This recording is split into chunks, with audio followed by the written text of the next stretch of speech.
নমস্কার দর্শক বন্ধুরা, আজ দূর বরাহনগর থেকে একজন ভক্ত মায়ের কাছে এসছেন। তিনি কিন্তু মায়ের কাছে কিভাবে এসছেন সেটা তার মুখ থেকেই শুনে নেব আমরা।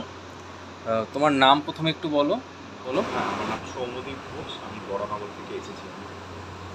তো তুমি কি করে মায়ের কাছে কিভাবে আসলে, বা এই যে আশীর্বাদ এন্টারটেনমেন্ট চ্যানেলের সন্ধান কি করে পেলে এবং কিভাবে আসলে, কিভাবে তুমি উপকৃত চ্যানেল থেকে, তাই সেটা একটু শেয়ার করো। আসলে ব্যাপার হচ্ছে, বছর দুয়েক আগে আমি মহারাজের যে চ্যানেলটি রয়েছে, এই আশীর্বাদ এন্টারটেনমেন্ট, ওই চ্যানেলটি হঠাৎ করে আমি দেখি। তো তারপরে আমি চ্যানেলটি কন্টিনিউ ফলো করি এবং ওই চ্যানেলের মধ্যে যে বিশেষ একটি কুবের মন্ত্র ছিল, তো সেটা আমি রীতিমতো প্রতিদিন আমি পাঠ করতাম এবং আমি সন্ধ্যেবেলা সেটিকে শ্রবণ করতাম। তো আমি ওটা রীতিমতো হাতে নাতে আমি ফল পাই। তারপর থেকে আমার সেই বিশ্বাস হয়েছে, আমি সেটা কন্টিনিউ করে গেছিলাম। তো তারপরে ওটা আমি হয়তো কোনো কারণে হয়তো আমার অফ হয়ে গেছিলো, আমি করতে পারিনি আমার নিজের ভুলের জন্য। তো আপাতত আমি মহারাজের কাছে এসেছি নতুন একটা সমস্যা নিয়ে।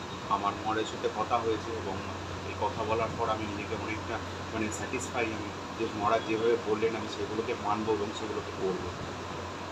তো তুমি চ্যানেলের দর্শকদের জন্য তুমি তুমি কি বলতে চাও? আমি তো এটাই বলবো, যারা বিভিন্ন মানুষ যারা বিভিন্ন সমস্যায় রয়েছে জর্জরিত, আর্থিক হোক বা অন্যান্য যে সমস্ত সমস্যা, তাদের নিজের পারিবারিক জীবন হোক, যে কোনো সমস্যা, তারা যদি মনে করে যে কোনো একজন গাইডেন্স হিসেবে কাউকে পেতে চায়, আমার মনে হয় মহারাজের কাছে এসে উনি আসলেই ওনারা বুঝতে পারবেন, ওনারা মহারাজের থেকে যে অ্যাডভাইসটা পাবেন সেটা কতটা ওনাদের জীবনে সাফল্য আনবে, কতটা ওনার সেই সমস্যার সমাধান অনেক করে দেবে।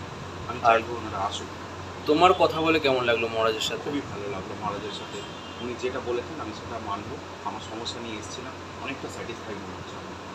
যাক, তো আপনারা সবাই শুনতে পারলেন, এই যে মা বচনকালী মন্দিরে কিন্তু একজন নতুন ভক্তের আগমন হয়েছে আজকে, এই অন্নপূর্ণার পুজোর পূর্ণ দিনে। তো ভক্ত কিন্তু আশীর্বাদ এন্টারটেনমেন্ট চ্যানেলের একজন নিয়মিত দর্শক বলতে পারেন আপনারা।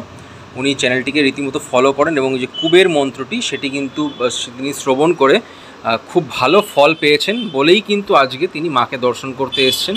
এবং তার কিছু ব্যক্তিগত সমস্যার জন্য তিনি মহারাজের সাথেও কনসাল্ট করেছেন এবং আপনারা শুনে নিলেন তিনি কিন্তু বেশ স্যাটিসফাইড, এবং তাকে মহারাজ কিছু প্রতিকার দিয়ে দিয়েছেন এবং সেই প্রতিকারটা তিনি শুরু করে দেবেন, যা নিয়ম আছে শুরু করা দেওয়ার পর আশা করছি তিনি ফল পেয়ে যাবেন এবং তিনি আবারও ফিরে আসবেন মায়ের এই মন্দিরে।